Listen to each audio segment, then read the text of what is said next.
Hello student, ਇੱਕ ਵਾਰ ਫਿਰ ਤੋਂ ਤੁਹਾਡਾ ਸਵਾਗਤ ਹੈ ਮੇਰੇ channel GK with RD sir. ਮੈਂ ਤੁਹਾਡਾ ਆਪਣਾ ਰਵੀ ਸਰ। ਇਸ ਤੋਂ ਪਹਿਲਾਂ ਵੈਦਿਕ ਕਾਲ ਦਾ ਆਪਾਂ ਪਾਰਟ 1 ਵੇਖ ਚੁੱਕੇ ਹਾਂ। ਉਹਦੇ ਵਿੱਚ ਮੈਂ ਤੁਹਾਨੂੰ ਦੱਸਿਆ ਸੀ ਆਰਿਆਂ ਦੇ ਦੋ ਤਰ੍ਹਾਂ ਦੇ ਆਰਿਆ ਸੀਗੇ। ਇੱਕ ਰਿਗਵੈਦਿਕ ਕਾਲ ਦੇ ਟਾਈਮ ਦੇ ਜਿਹੜੇ ਆਰਿਆ ਸੀਗੇ, ਇੱਕ ਲੇਟਰ ਟਾਈਮ ਦੇ ਜਿਹੜੇ ਆਰਿਆ ਸੀਗੇ। ਉਹ ਮੈਂ ਤੁਹਾਨੂੰ ਡਿਫਰੈਂਸ ਪਹਿਲੇ ਵੀਡੀਓ ਦੇ ਵਿੱਚ ਦੱਸ ਚੁੱਕਿਆ। तो प्लीज़ उस वीडियो में जाके जरूर वेखो। जोड़े स्टूडेंट इस टाइम पर जोड़े इस वीडियो में डायरैक्ट वेख रहे हैं, नवे स्टूडेंट है वो प्लीज़ इस वीडियो लाइक करन, शेयर करन, सबसक्राइब करन, नाले प्रीवियस वीडियोज़ में जरूर वेखन ताकि तुहाडी एक कंटिन्यूटी बन सके, तुहानूं एक गल समझ आ सके। ठीक है जी। हिस्टरी में पढ़ना बहुत ईजी है जी, बहुत ये कुछ नहीं पढ़ना होंदा, गल्लां ही पढ़नियां ने।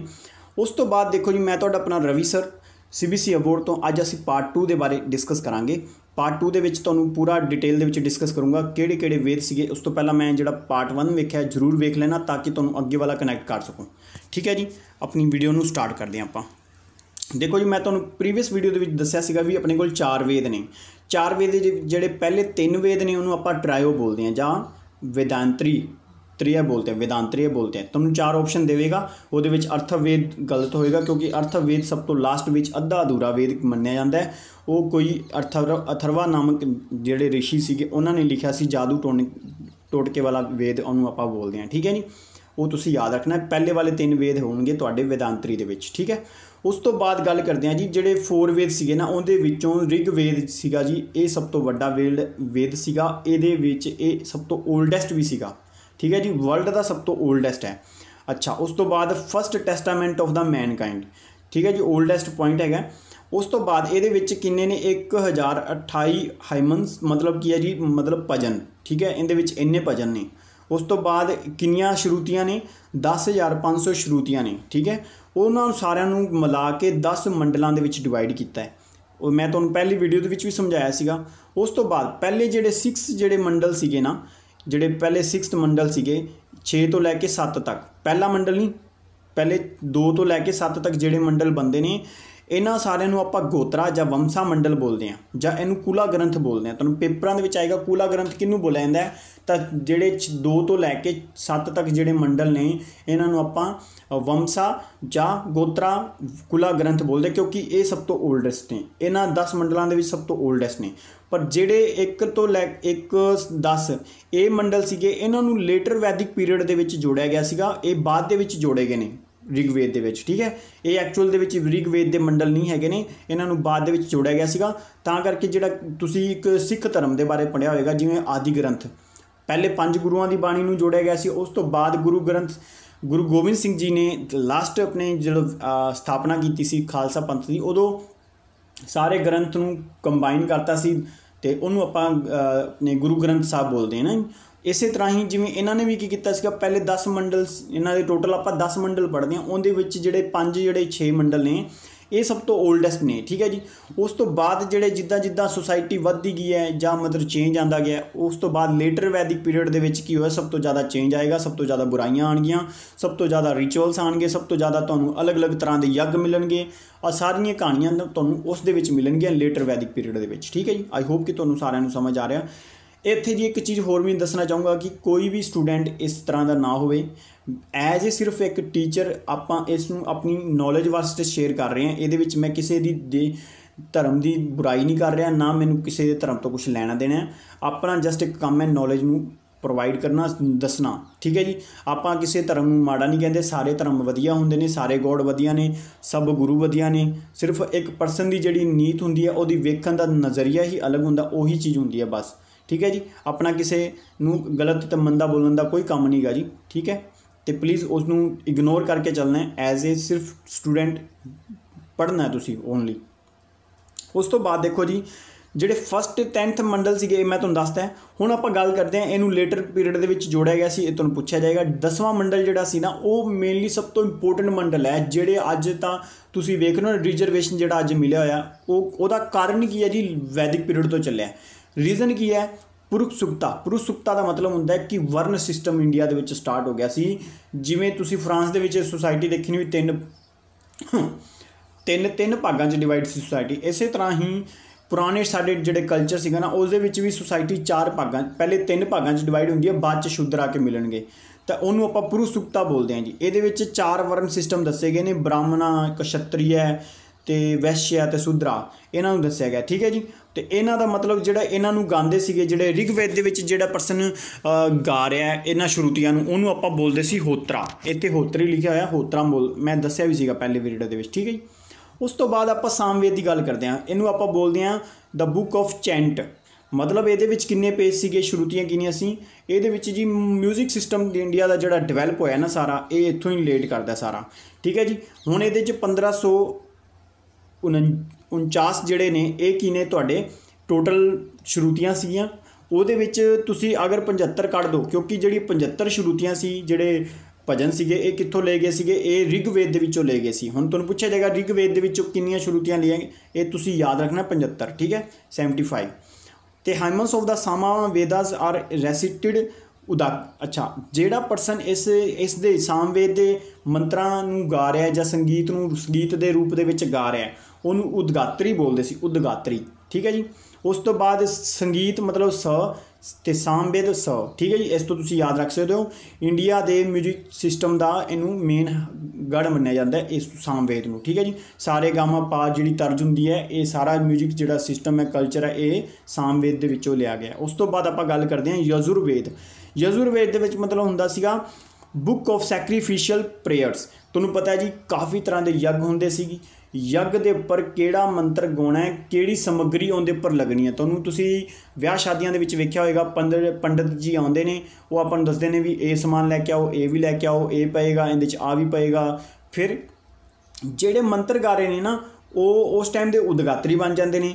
ਪਰ ਜਿਹੜਾ ਉਸ ਟਾਈਮ ਦੇ ਉੱਪਰ ਜੋ ਕਹਿੰਦੇ ਨਾ ਕਿਸੇ ਰਿਚੁਅਲ ਨੂੰ ਕਰਨ ਵਾਸਤੇ ਜੋ ਮਟੀਰੀਅਲ ਆਪਾਂ ਨੂੰ ਚਾਹੀਦਾ ਹੈ, ਸਮੱਗਰੀ ਜੋ ਚਾਹੀਦੀ ਹੁੰਦੀ ਹੈ, ਉਸ ਨੂੰ ਹਰ ਕੋਈ ਵੀ ਕੰਮ ਹੁੰਦਾ ਹੈ, ਉਸ ਨੂੰ ਕੋਈ ਵੀ ਮੰਨ ਲਓ ਕੋਈ ਸੰਸਕਾਰ ਹੈ ਜਾਂ ਕੋਈ ਵਿਆਹ ਸ਼ਾਦੀ ਦਾ ਕੰਮ ਹੈ, ਇਹਦੇ ਵਿੱਚ ਜੋ ਸਮੱਗਰੀਆਂ ਲੱਗਦੀਆਂ ਨੇ ਉਹ ਯਜੁਰਵੇਦ ਦੇ ਵਿੱਚ ਲਿਖਿਆ ਹੋਇਆ ਸੀ। ਹਰ ਇੱਕ ਰਿਚੁਅਲ ਵਾਸਤੇ ਕੋਈ ਵੀ ਯੱਗ ਕਰ ਲਓ, ਉਹਦੀ ਸਾਰੀ ਸਮੱਗਰੀ, ਉਹਦੀ ਡਿਟੇਲ ਸਾਰੀ ਕਿਹਦੇ 'ਚ ਲਿਖੀ ਹੋਈ ਸੀ, ਯਜੁਰਵੇਦ ਦੇ ਵਿੱਚ।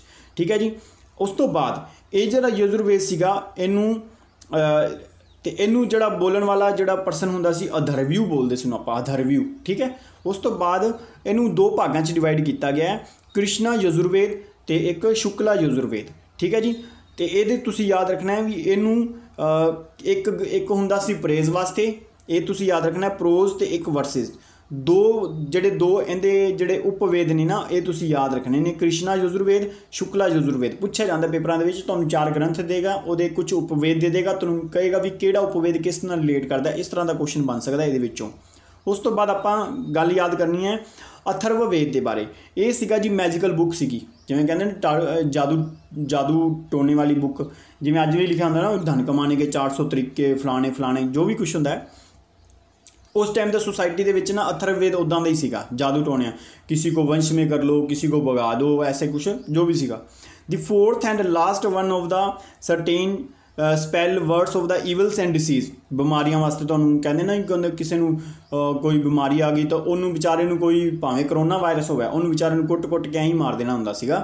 ਇਹਦੇ ਵਿੱਚ ਇੱਦਾਂ ਦੇ ਕੁਛ ਇੱਦਾਂ ਦੀ ਕਲਾਕ੍ਰਿਤੀਆਂ ਇਹਨਾਂ ਦੇ ਵਿੱਚ ਦੱਸੀਆਂ ਹੋਈਆਂ ਸੀ। ਮੈਜੀਕਲ ਸਿਸਟਮ ਸੀਗਾ। ਤੁਸੀਂ ਅੱਜ ਕਈ ਤਰ੍ਹਾਂ ਦੇ ਬਾਬੇ ਵੀ ਸੁਣੇ ਹੋਣਗੇ ਵੀ ਉਹ ਕਹਿੰਦੇ ਨੇ ਵੰਸ਼ੀਕਰਨ ਕਰ ਦਿਓ। ਤੁਸੀਂ ਕਾਫੀ ਐਡ ਪੜ੍ਹੀਆਂ ਹੋਣਗੀਆਂ, ਤੁਹਾਨੂੰ ਪਤਾ ਹੀ ਹੋਏਗਾ। ਉਹ ਇਸ ਤਰ੍ਹਾਂ ਦੇ ਲੋਕ ਜਿਹੜੇ ਹੁੰਦੇ ਸੀ, ਉਹ ਅਥਰਵਵੇਦ ਦੇ ਵਿੱਚ ਪੜ੍ਹ ਕੇ ਇੱਦਾਂ ਦੀ ਗੱਲਾਂ ਕਰਦੇ ਸੀ। ਤੇ very long time included category of the Veda. ਪਹਿਲਾਂ ਤਾਂ ਇਹ ਕੈਟਾਗਰੀ ਦੇ ਵਿੱਚ ਨਹੀਂ ਸੀਗਾ 4 ਵੇਦਾਂ ਦੀ, ਬਾਅਦ ਦੇ ਵਿੱਚ ਇਹਨੂੰ ਫਿਰ ਕੈਲਕੂਲੇਟ ਕੀਤਾ, ਕਿਉਂਕਿ ਇਹਦੇ 'ਤੇ ਲੋਕ ਜ਼ਿਆਦਾ ਵਿਸ਼ਵਾਸ ਕਰਨ ਲੱਗ ਗਏ ਸੀ। ਅਤੇ ਕਿਉਂਕਿ ਤੁਹਾਨੂੰ ਪਤਾ ਕੋਈ ਬੁਰਾਈ ਦੇ ਵਿੱਚ ਨਾ ਇਹ ਲੋਕ ਜ਼ਿਆਦਾ ਵਿਸ਼ਵਾਸ ਕਰਦੇ ਨੇ, ਅਤੇ ਇਹਨੂੰ ਬਾਅਦ ਦੇ ਵਿੱਚ ਵੇਦ ਦੀ ਕੈਟੇਗਰੀ ਦੇ ਵਿੱਚ ਜੋੜਿਆ ਗਿਆ ਸੀਗਾ। ਉਸ ਤੋਂ ਬਾਅਦ ਆਪਾਂ ਬ੍ਰਾਹਮਣ ਗ੍ਰੰਥਾਂ ਦੀ ਗੱਲ ਕਰਦੇ ਹਾਂ। ਬ੍ਰਾਹਮਣਸ ਕੌਣ ਸੀਗੇ ਜੀ? ਤੁਹਾਨੂੰ ਪਤਾ ਜੀ ਜਿਹੜਾ 10ਵਾਂ ਮੰਡਲ ਸੀਗਾ ਪੁਰੁਸ਼ ਸੂਕਤ, ਉਹਦੇ 'ਚ ਸਭ ਤੋਂ ਹਾਈਐਸਟ ਪੋਸਟ ਦੇ ਉੱਪਰ ਜੇ ਕਹਿੰਦੀ ਹੈ ਹਾਈਐਸਟ ਵਰਨ ਕਿਹੜੇ ਸੀਗੇ? ਬ੍ਰਾਹਮਣ ਸੀਗੇ। ਉਸ 'ਤੇ ਦੂਜੇ ਨੰਬਰ 'ਤੇ ਇੱਕ ਛਤਰੀ ਹੈ, ਵੈਸ਼ਿਆ ਮਰਚੈਂਟ ਹੁੰਦੇ ਸੀਗੇ, ਸ਼ੂਦਰਾ ਜਿਹੜੇ ਗੁਲਾਮ ਹੁੰਦੇ ਸੀਗੇ। ਤਾਂ ਬ੍ਰਾਹਮਣਾਂ ਦੀ ਗੱਲ ਕਰ ਰਿਹਾ। ਬ੍ਰਾਹਮਣ ਐਸੇ ਜਿਹੜੇ ਸੀਗੇ ਪਰਸਨ ਜਿਹੜੇ ਹਾਈਮਨਸ ਆਫ ਦਾ ਵੇਦਾਸ ਨੂੰ ਪੜ੍ਹਦੇ ਸੀਗੇ, ਇਹਨਾਂ ਨੂੰ ਹੀ ਪੜ੍ਹਨ ਦਾ ਅਧਿਕਾਰ ਸੀਗਾ ਬਸ। ਉਸ ਤੋਂ ਬਾਅਦ ਇਹ ਜੋ ਲਿਖਦੇ ਸੀ, ਇਹਨਾਂ ਨੇ ਜੋ ਬੋਲਣਾ ਸੀ ਲਿੰਗੁਇਸਟਿਕ ਦੇ ਵਿੱਚ, ਇਹ ਸਾਰਾ ਇਹੀ ਕਰ ਸਕਦੇ ਸੀ। ਜੋ ਵੀ ਰਿਚੁਅਲ ਕਰਨਾ ਹੈ, ਇਹਨਾਂ ਨੇ ਜੋ ਦੱਸਣਾ, ਲੋਕਾਂ ਨੂੰ ਜੋ ਕਹਿਣਾ, ਇਹਨਾਂ ਦੀ ਗੱਲਾਂ 'ਤੇ ਲੋਕ ਵਿਸ਼ਵਾਸ ਕਰ ਸਕਦੇ ਸੀ, ਕਿਉਂਕਿ ਇਹ ਜੋ ਕਹਿੰਦੇ ਸੀ, ਇਹ ਕਹਿੰਦੇ ਸੀ ਭਗਵਾਨ ਨੇ ਜੋ ਬਣਾਇਆ ਨਾ ਉਹ ਸਾਨੂੰ ਸਮਝ ਆਉਂਦਾ, ਤੁਹਾਨੂੰ ਸਮਝ ਨਹੀਂ ਆਉਂਦਾ, ਅਸੀਂ ਤੁਹਾਨੂੰ ਪੜ੍ਹ ਕੇ ਦੱਸ ਦਾਂਗੇ। ਅੱਛਾ, ਇਹਨਾਂ ਨੇ ਇੰਨੇ ਤਰ੍ਹਾਂ ਦੇ, ਮੈਂ ਕਿਸੇ ਨੂੰ ਕ੍ਰਿਟੀਸਾਈਜ਼ ਨਹੀਂ ਕਰ ਰਿਹਾ, ਇਹਨਾਂ ਨੇ ਉਸ ਟਾਈਮ ਦੇ ਪਰ ਇਹ ਸੀਗੀ ਕਿ ਜਿਹੜੇ ਬ੍ਰਾਹਮਣਸ ਲੋਕ ਸੀਗੇ, ਇਹਨਾਂ ਨੇ ਇੰਨੀਆਂ ਕੀ ਮਤਲਬ ਰਿਚੁਅਲਸ ਲੋਕਾਂ ਦੇ ਵਿੱਚ ਪਾਤੇ ਕਿ ਇਹਨਾਂ ਦਾ ਕੰਮ ਵੀ ਚੱਲਦਾ ਰਹੇ। ਤੇ ਕਿਉਂਕਿ ਇਹਨਾਂ ਨੂੰ ਕੰਮ ਤਾਂ ਇਹਨਾਂ ਨੇ ਕਰਨਾ ਨਹੀਂ ਸੀਗਾ, ਕਿਉਂਕਿ ਕੋਈ ਕਿਸਾਨੀ ਕਰਦਾ ਤੇ ਕਿਸਾਨ ਵਾਲਾ ਕੰਮ ਤਾਂ ਇਹ ਨਹੀਂ ਕਰ ਸਕਦੇ, ਲੜਨ ਵਾਲਾ ਕੰਮ ਜਿਹੜੇ ਛਤਰੀਏ ਕਰਦੇ ਸੀ ਉਹ ਨਹੀਂ ਕਰ ਸਕਦੇ ਸੀ, ਗੁਲਾਮੀ ਇਹ ਨਹੀਂ ਕਰ ਸਕਦੇ ਸੀ। ਤੇ ਇਹ ਕੀ ਕਰਦੇ ਸੀ, ਇਸੇ ਤਰ੍ਹਾਂ ਦੇ ਕਹਿੰਦੇ ਨਾ ਢੰਗ ਦੱਸ ਦਿੰਦੇ ਸੀ ਕੋਈ ਵੀ ਪੈਸੇ ਕਮਾਉਣ ਦਾ ਸਿਸਟਮ।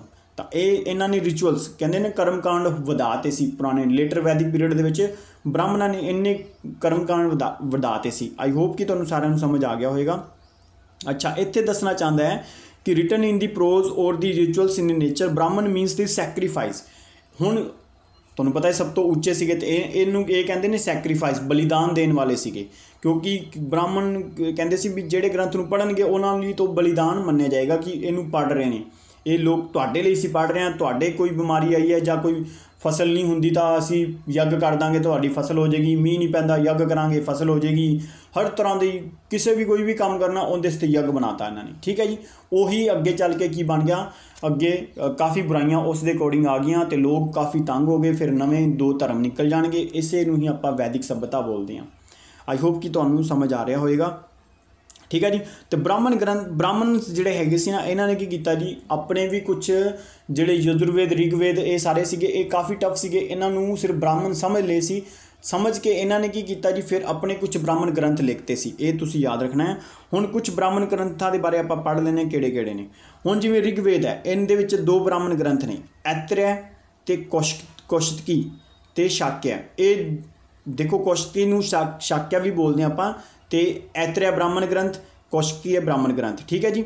ਇਹ ਬ੍ਰਾਹਮਣ ਗ੍ਰੰਥ ਰਿਗਵੇਦ ਦੇ 2 ਗ੍ਰੰਥ ਨੇ। ਸਾਮਵੇਦ ਦੇ ਪੰਚਵਿਸ਼ਯ, ਇਹਨੂੰ ਤਾਂਡਿਆ ਮਹਾਬ੍ਰਹਮਾ ਬੋਲਦੇ ਹਾਂ ਆਪਾਂ, ਤੇ ਸੰਦਵਿਸ਼ ਤੇ ਚੰਦੋਇਆ ਤੇ ਜੈਮਿਨੀਆ ਤੇ ਪੰਚਵਿਸ਼ਯ 2 ਯਾਦ ਰੱਖਣੇ। ਜੈਮਿਨੀਆ ਬਹੁਤ ਵਾਰੀ ਪੇਪਰਾਂ ਦੇ ਪੁੱਛਿਆ ਜਾਂਦਾ ਹੈ, ਇਹ ਸਾਮਵੇਦ ਦਾ ਗ੍ਰੰਥ ਸੀਗਾ, ਠੀਕ ਹੈ ਜੀ। ਯਜੁਰਵੇਦ, ਯਜੁਰਵੇਦ ਦੇ ਵਿੱਚ ਕੀ ਸੀਗਾ, ਸਪਤਾ ਓਲਡੈਸਟ ਬ੍ਰਾਹਮਣ ਤੇ ਲਾਰਜੈਸਟ ਬ੍ਰਾਹਮਣ ਗ੍ਰੰਥ ਹੈ। ਸਤਪਥਾ ਇਹਨੂੰ ਬੋਲਦੇ ਆ, ਸਤਪਥਾ ਬੋਲਦੇ ਸੀ। ਇਹ ਓਲਡੈਸਟ ਸੀਗਾ ਸਾਰਿਆਂ ਬ੍ਰਾਹਮਣ ਗ੍ਰੰਥਾਂ ਦੇ ਵਿੱਚ, ਤੇ ਇਹ ਲਾਰਜੈਸਟ ਵੀ ਸੀਗਾ। ਤੇ ਤੈਤਰੇय ਬ੍ਰਾਹਮਣ ਗ੍ਰੰਥ, ਇਹ ਵੀ ਯਜੁਰਵੇਦ ਦਾ ਕਰਮਕਾਂਡ ਵਾਲਾ ਸੀਗਾ, ਠੀਕ ਹੈ ਜੀ। ਕਰਮਕਾਂਡ ਹੁੰਦਾ ਇਹਦੇ ਵਿੱਚ। ਉਸ ਤੋਂ ਬਾਅਦ ਆਪਾਂ ਗੱਲ ਕਰਦੇ ਹਾਂ ਅਥਰਵਵੇਦ, ਇਹਦੇ ਵਿੱਚ ਬ੍ਰਾਹਮਣ ਗ੍ਰੰਥ ਸੀਗੇ ਜੀ। ਬ੍ਰਾਹਮਣਾਂ ਨੇ ਆਪਣੀ ਲੈਂਗੁਏਜ ਵਿੱਚ ਲਿਖਿਆ ਸੀ ਇਹਦਾ ਬ੍ਰਾਹਮਣ ਗ੍ਰੰਥ ਗੁਪਥਾ, ਇਹ ਵੀ ਤੁਸੀਂ ਯਾਦ ਰੱਖਣਾ। ਉਸ ਤੋਂ ਬਾਅਦ ਆਪਾਂ ਗੱਲ ਕਰਦੇ ਹਾਂ ਅਰण्या ਦੇ ਬਾਰੇ। ਅਰण्या ਦੇ ਜਿਹੜਾ ਵਰਡ ਹੈ ਨਾ, ਇਹਦਾ ਮਤਲਬ ਹੁੰਦਾ ਫੋਰੈਸਟ। ਹਿੰਦੀ ਦੇ ਵਿੱਚ ਇਹਨੂੰ ਅਰण्या ਨੂੰ ਬੋਲਦੇ ਜੰਗਲ, ਠੀਕ ਹੈ।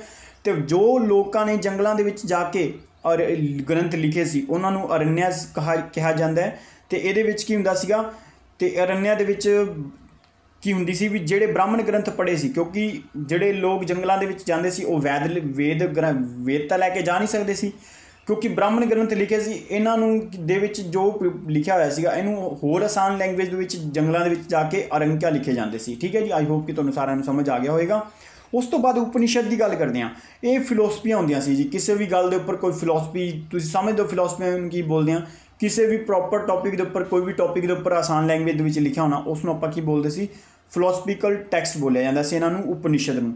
ਤੇ ਇਹ ਟੋਟਲ ਹੈਗੇ ਸੀ 108। ਇਹ ਤੁਸੀਂ ਯਾਦ ਰੱਖਣਾ, ਤੁਹਾਨੂੰ ਪਤਾ ਐਮਰਜੈਂਸੀ ਨੰਬਰ 108, ਮਣ ਕੇ ਰੱਬ ਜਦੋਂ ਕੋਈ ਪਰਸਨ ਨੇੜੇ ਹੁੰਦਾ ਉਦੋਂ ਵੀ 108, ਬਾਦਲ ਦੀ ਗੱਡੀ ਦਾ ਨੰਬਰ ਵੀ 108, ਕਿੰਨਾ ਤੁਸੀਂ ਵੇਖਦੇ ਹੀ ਹੋ ਨਾ। ਤੇ ਇਹ ਤੁਸੀਂ ਯਾਦ ਰੱਖਣਾ ਹੈ, ਇਸੇ ਲਈ ਲਿਖਿਆ ਜਾਂਦਾ ਕਿਉਂਕਿ ਸਾਡੇ ਐਮਰਜੈਂਸੀ ਦੇ ਟਾਈਮ ਦੇ ਉੱਪਰ 108 ਉਪਨਿਸ਼ਦ ਹੁੰਦੇ ਸੀ। ਇਹਦੇ ਵਿੱਚ ਸਭ ਤੋਂ ਇੰਪੋਰਟੈਂਟ ਹੈਗਾ ਜੀ ਜਿਹੜਾ ਵਰਿਹਾਦਰਿਆ ਯੰਕਾ ਜਿਹੜਾ ਹੁੰਦਾ ਸੀਗਾ, ਇਹ ਬ੍ਰਾਹਮਣ ਗ੍ਰੰਥ ਜਿਹੜਾ ਉਪਨਿਸ਼ਦ ਸੀਗਾ ਇਹ ਸਭ ਤੋਂ ਓਲਡੈਸਟ ਸੀਗਾ 108 ਦੇ ਵਿੱਚੋਂ। ਇਹ ਤੁਸੀਂ ਯਾਦ ਰੱਖਣਾ। ਆਈ ਹੋਪ ਕਿ ਤੁਹਾਨੂੰ ਸਾਰਿਆਂ ਨੂੰ ਸਮਝ ਆ ਰਿਹਾ ਹੋਵੇਗਾ। ਉਸ ਤੋਂ ਬਾਅਦ ਆਪਾਂ ਗੱਲ ਕਰਦੇ ਹਾਂ ਜੀ 600 BC ਤੋਂ ਲੈ ਕੇ ਕੁਛ ਲਿਟਰੇਚਰ ਸੀਗੇ, ਜਿਵੇਂ ਤੁਸੀਂ ਦੇਖੋ ਲਿਟਰੇਚਰ ਆਫ ਵੈਦਿਕ ਟ੍ਰੈਡੀਸ਼ਨ ਕਿੱਦਾਂ ਦਾ ਸੀਗਾ। ਹੁਣ ਸਮ੍ਰਿਤੀ ਦੇ ਬਾਰੇ ਤਾਂ ਤੁਸੀਂ ਸਮਝ ਚੁੱਕੇ ਹੋ। ਇਹਨਾਂ ਨੂੰ ਸਮਝਣ ਵਾਸਤੇ ਆਪਾਂ ਕੀ ਕੀਤਾ ਸੀ, ਕਾफ़ੀ ਚੀਜ਼ਾਂ ਨੂੰ ਛੋਟੇ ਛੋਟੇ ਭਾਗਾਂ ਦੇ ਵਿੱਚ ਇਹਨੂੰ ਡਿਵਾਈਡ ਕੀਤਾ ਸੀਗਾ, ਤਾਂ ਕਿ ਤੁਹਾਨੂੰ ਪਤਾ ਜੀ ਕਿਸੇ ਜਿਵੇਂ ਇੰਗਲਿਸ਼ ਹੈ ਇਹਨੂੰ ਆਪਾਂ ਸਮਝਣਾ ਹੈ ਤਾਂ ਇਹਦੇ 'ਚ ਗੁਰਮੁਖੀ ਹੈ, ਕਾफ़ੀ ਚੀਜ਼ਾਂ ਨੂੰ ਆਪਾਂ ਆਸਾਨ ਭਾਸ਼ਾ ਦੇ ਸਮਝਣ ਵਾਸਤੇ ਹਰੇਕ ਇਨਸਾਨ ਇਹਨੂੰ ਸਮਝ ਸਕੇ ਤੇ ਪੀੜ੍ਹੀ ਦਰ ਪੀੜ੍ਹੀ ਇਹ ਨੌਲੇਜ ਅੱਗੇ ਟਰਾਂਸਫਰ ਹੋ ਚੁੱਕੇ, ਤਾਂ ਕਿ ਇਹਨਾਂ ਨੂੰ ਫਿਰ ਅੱਗੇ ਇਸ ਤਰ੍ਹਾਂ ਨਾਲ ਲਿਖਿਆ ਜਾਂਦਾ ਸੀਗਾ। ਤੇ ਇਹਦੇ ਲਈ ਕਹਿੰਦੇ ਨਾ ਵਿਆਕਰਨ ਬਣਾਤੀ ਸੀ। ਤੇ ਇਹ ਹੁਣ ਆਪਾਂ ਗੱਲ ਕਰਦੇ ਹਾਂ ਇਹਦੇ ਵਿੱਚ ਕੁਛ ਵੇਦਾਂਗਾ ਸੀਗੇ, ਸਮ੍ਰਿਤੀਆਂ ਲਿਖੇ ਗਏ ਸੀ, ਧਰਮ ਸੂਤਰਾ ਲਿਖੇ ਗਏ ਸੀ, ਮਹਾਕਾਵਿਆ ਲਿਖੇ ਗਏ ਸੀ। ਮਹਾਕਾਵਿਆ ਹੁੰਦਾ ਸੀ ਜਿਹੜੇ ਰਿਐਲਿਟੀ ਦੇ ਵਿੱਚ ਲੋਕ ਖੇਡਦੇ ਜਾ ਰਹੇ ਸੀ, ਜਿਵੇਂ ਪੁਰਾਣੀਆਂ ਜਿਵੇਂ ਰਾਮਾਇਣ ਤੇ ਮਹਾਭਾਰਤ ਅੱਜ ਵੀ ਲੋਕ ਖੇਡਦੇ ਆ। ਤੇ ਪੁਰਾਣਸ ਹੈਗੇ ਸੀ, ਉਪਵੇਦ ਹੈਗੇ ਸੀ, ਸ਼ਬਦ ਦਰਸ਼ਨਾ ਹੁੰਦੇ ਸੀ। ਇਹ ਸਾਰੇ ਆਪਾਂ ਕੀ ਸੀਗੇ ਈਜ਼ੀ ਲੈਂਗੁਏਜ ਦੇ ਵਿੱਚ, ਕਿਉਂਕਿ ਬਾਅਦ ਦੇ ਵਿੱਚ ਸ਼ੂਦਰ ਜਾਤੀਆਂ ਵੀ ਆ ਕੇ ਮਿਲਣਗੀਆਂ, ਉਹਦੇ ਵਿੱਚ ਉਹਨਾਂ ਲੋਕਾਂ ਨੂੰ ਵੀ ਪੜ੍ਹਾਉਣਾ ਹੈ, ਉਹਨਾਂ ਦੇ ਨਾਲ ਜਿਹੜੇ ਭੇਦਭਾਵ ਹੋਣਗੇ ਉਹ ਆਪਣੇ ਗ੍ਰੰਥ ਲਿਖਣਗੇ, ਕੁਝ ਕਾफ़ੀ ਚੀਜ਼ਾਂ ਹੋਣਗੀਆਂ ਇਹਦੇ ਵਿੱਚ ਆਪਾਂ ਉਹ ਲਿਖਦੇ ਹਾਂ। ਆਪਾਂ ਪਹਿਲੇ ਗੱਲ ਕਰਦੇ ਹਾਂ ਵੇਦਾਂਗਾਸ। ਵੇਦਾਂਗਾਸ ਹੁੰਦੇ ਸੀਗੇ ਜਿਵੇਂ ਸਿੱਖਿਆ ਵਿੱਚ ਕੀ ਹੁੰਦਾ ਸੀ ਫੋਨੈਟਿਕਸ ਦਾ ਮਤਲਬ ਹੁੰਦਾ ਬੋਲ ਕੇ ਦੱਸਣਾ ਮਤਲਬ ਇਹਦੇ 'ਚ ਪ੍ਰਤੀਸ਼ਾਕਿਆ, ਮਤਲਬ ਇਹਦੇ ਵਿੱਚ ਜਿਹੜਾ ਕਿਸੇ ਵੀ ਚੀਜ਼ ਨੂੰ ਆਪਾਂ ਨੌਲੇਜ ਟਰਾਂਸਫਰ ਕਰਨੀ ਹੈ। ਹੁਣ ਵੀ ਮੈਂ ਤੁਹਾਨੂੰ ਨੌਲੇਜ ਟਰਾਂਸਫਰ ਕਰ ਰਿਹਾ ਕਿ ਇੱਕ ਲੂਸੈਂਟ ਦੀ ਬੁੱਕ ਦੇ ਵਿੱਚ ਕਾफ़ੀ ਫੈਕਟ ਨੇ, ਇਹਦੇ ਵਿੱਚ ਇਹ ਇਸ ਤਰ੍ਹਾਂ ਨਾਲ ਲਿਖੀ ਹੋਈ ਹੈ ਕਿ ਮਿਲੇਗਾ ਸਭ ਕੁਝ ਇਹਦੇ ਵਿੱਚ ਡਿਟੇਲ ਦੇ ਵਿੱਚ ਹੈ, ਪਰ ਸਟੋਰੀ ਕਿਸੇ ਦੇ ਵਿੱਚ ਨਹੀਂ ਗੀ, ਕਿਸੇ ਪੇਜ ਦੇ ਉੱਪਰ ਤੁਹਾਨੂੰ ਕੋਈ ਸਟੋਰੀ ਨਹੀਂ ਮਿਲੇਗੀ। ਇਸ ਤਰੀਕੇ ਨਾਲ ਮੈਂ ਤੁਹਾਨੂੰ ਇੱਕ ਸਟੋਰੀ ਬਣਾ ਕੇ ਦੱਸ ਰਿਹਾ। ਇਸੇ ਤਰ੍ਹਾਂ ਹੀ ਸਿੱਖਿਆ ਇੱਕ ਫੋਨੈਟਿਕਸ ਹੁੰਦੀ ਸੀ, ਇਹ ਇੱਕ ਵੇਦਾਂਗ ਹੈ। ਸਮਝਣ ਵਾਸਤੇ ਕਿਸੇ ਗ੍ਰੰਥ ਨੂੰ ਪਹਿਲੇ ਤੁਹਾਨੂੰ ਉਹਦੀ ਸਿੱਖਿਆ ਲੈਣੀ ਪੈਣੀ ਹੈ, ਠੀਕ ਹੈ ਜੀ। ਤਾਂ ਹੀ ਕਿਸੇ ਗੁਰੂਕੁਲ ਦੇ ਵਿੱਚ ਕਿਸੇ ਨੂੰ ਭੇਜਦੇ ਸੀਗੇ। ਤੇ ਇਹ ਸਭ ਤੋਂ ਓਲਡੈਸਟ ਫੋਨੈਟਿਕਸ ਸੀਗਾ ਸਾਡਾ ਪ੍ਰਤੀਸ਼ਾਕਿਆ। ਆਈ ਹੋਪ ਕਿ ਤੁਹਾਨੂੰ ਸਾਰਿਆਂ ਨੂੰ ਸਮਝ ਆ ਗਿਆ ਹੋਵੇਗਾ। ਫਿਰ ਆਪਾਂ ਗੱਲ ਕਰਦੇ ਹਾਂ ਕਲਪਸੂਤਰਾ। ਇਹ ਹੁੰਦੇ ਸੀ ਰਿਚੁਅਲਸ। ਅੱਛਾ, ਕਿਸੇ ਵੀ ਚੀਜ਼ ਨੂੰ ਕਰਨ ਵਾਸਤੇ ਤੁਹਾਨੂੰ ਪਤਾ ਨਾ ਤੁਸੀਂ ਕਿਸੇ ਕੋਲ ਐਡਮਿਸ਼ਨ ਲੈਣੀ ਹੁੰਦੀ ਸੀ, ਤੁਹਾਡਾ ਟੈਸਟ ਹੁੰਦਾ ਸੀ, ਇਸੇ ਤਰ੍ਹਾਂ ਕੁਝ ਸੰਸਕਾਰ ਕਲਪਸੂਤਰ ਵੇਖੇ ਜਾਂਦੇ ਸੀ ਉਸ ਟਾਈਮ ਪਰ। ਤੇ Shrauta Sutra, Shulba Sutra deal with the sacrifice ਵੀ। ਇਹ ਪਰਸਨ ਨੌਲੇਜ ਲੈਣਾ ਚਾਹੁੰਦਾ ਹੈ ਕਿ ਇਹ ਸੈਕਰੀਫਾਈਸ ਕਰ ਸਕਦਾ ਹੈ। ਐਂ ਤਾਂ ਨਹੀਂ ਗਾ ਵੀ 2 ਦਿਨ ਕਲਾਸਾਂ ਲਾਏਗਾ ਭੱਜੇਗਾ, ਜਿਵੇਂ ਡੈਮੋ ਲਗਾਉਂਦੇ ਭੱਜ ਜਾਂਦੇ ਆ, ਉਹ ਗੱਲ ਤਾਂ ਨਹੀਂ ਹੈਗੀ। ਉਸ ਤੋਂ ਬਾਅਦ ਇਹ ਕਲਪਸੂਤਰਾ ਦੇ ਵਿੱਚ ਹਰ ਤਰੀਕੇ ਦਾ ਅਲੱਗ ਹੁੰਦਾ ਸੀ। ਇੱਕ ਗੁਰੂ ਕੋਲ ਜਾਣਾ, ਉਹਦੇ ਸੂਤਰਾਸ ਅਲੱਗ ਹੁੰਦੇ ਸੀਗੇ, ਕਲਪਸੂਤਰਾ ਅਲੱਗ ਹੁੰਦੇ ਸੀ। ਗ੍ਰਹ ਸੂਤਰਾ ਘਰ ਦੇ ਵਿੱਚ ਕਿਵੇਂ ਫੈਮਿਲੀ ਵਿੱਚ ਰਹਿਣਾ ਤੁਸੀਂ, ਉਹ ਗੱਲ ਵੱਖਰੀ ਹੁੰਦੀ ਸੀ, ਉਹ deal with the family ceremony. ਅੱਛਾ, ਧਰਮ ਸੂਤਰਾ ਲੋਕਾਂ ਦੇ ਨਾਲ ਕਿੱਦਾਂ ਵਿਹਾਰ ਕਰਨਾ ਹੈ, ਆਸ਼ਰਮ ਦੇ ਵਿੱਚ ਕਿੱਦਾਂ ਰਹਿਣਾ ਹੈ, ਉਹ ਸਾਰਾ ਇਹ ਸੂਤਰਾ ਅਲੱਗ ਹੁੰਦਾ। ਆਪਾਂ 16 ਸੰਸਕਾਰ ਪੜ੍ਹਾਂਗੇ, ਉਹਦੇ ਵਿੱਚ ਤੁਹਾਨੂੰ ਦੱਸੂਗਾ ਇਹਦੇ ਵਿੱਚ, ਠੀਕ ਹੈ ਜੀ।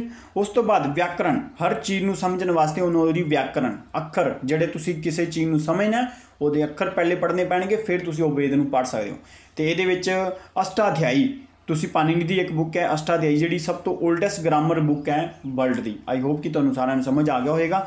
ਇਸ ਪੇਜ ਨੂੰ ਇੱਥੇ ਰਹਿਣ ਦੀ ਆਪਾਂ। ਅਤੇ ਵੀਡੀਓ ਵੱਡੀ ਹੋ ਗਈ ਹੈ, 15-20 ਮਿੰਟ ਦੀ ਵੀਡੀਓ ਹੋਵੇ ਤਾਂ ਬਹੁਤ ਹੁੰਦੀ ਹੈ।